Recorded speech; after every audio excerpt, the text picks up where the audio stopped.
He was brought up on Victorian Tyneside by the man known as the father of the railways. Robert Stephenson helped his father George and became a brilliant and creative engineer in his own right. Well, today there was a special ceremony at Westminster Abbey to mark the 150th anniversary of Robert Stephenson's death. Sharuna Saga has tonight's Look North report.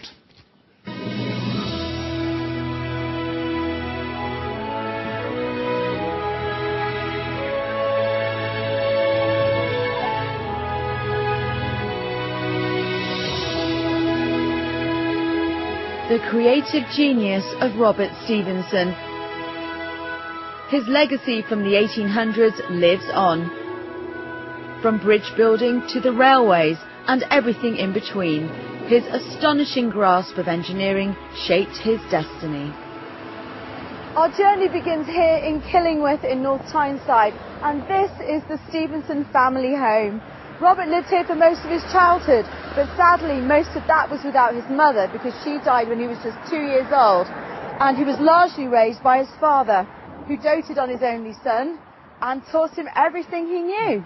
Hi Michael, what's the significance of the sundial in the Stephensons' life? Well, George was determined that Robert would have a good education, and so they were spending evenings sort of looking at machinery and clocks and all those sort of things. And one of the tasks that he set young Robert was to set about designing this dial. Robert did all the mathematical calculations for the geome that cast the shadow over the dial, and of course everybody knows this as Dial Cottage today. And Robert was just 13 when he did that? He was only 13 when he did that, yes, a young man. Over the next few years, the Stephensons' work on the steam railways gathered pace, and with his father's support, aged just 19, Robert went on to run the world's first locomotive factory in Newcastle, the 4th Street Works, where he created the rocket, amongst others. He became a celebrity thanks to his groundbreaking achievements. Take Newcastle Central Station, for example, and just look up. That roof is considered amongst the finest in the world. In 1850, the year that the station was opened by Queen Victoria, a huge banquet was held on the main platform here in honour of Robert. And in the same year, Queen Victoria offered him a knighthood, which he refused. Now, why would he do such a thing? Well, it is strange because both Robert and George had received awards from all over the world for their works, but George hadn't been offered a knighthood. So Robert turned it down in deference to his father.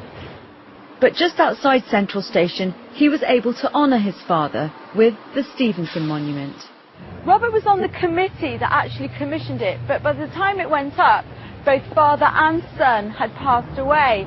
Now, Robert at that time was far, far more famous than his dad, and you can see Robert here on the right, the figure with the locomotive. But I think this monument sums up their relationship perfectly. Robert put his father George on a pedestal.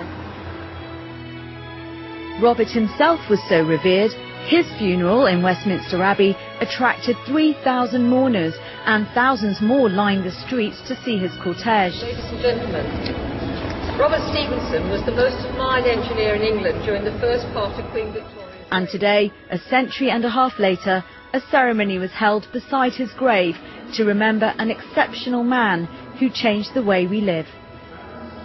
Sharuna Saga, BBC Look North.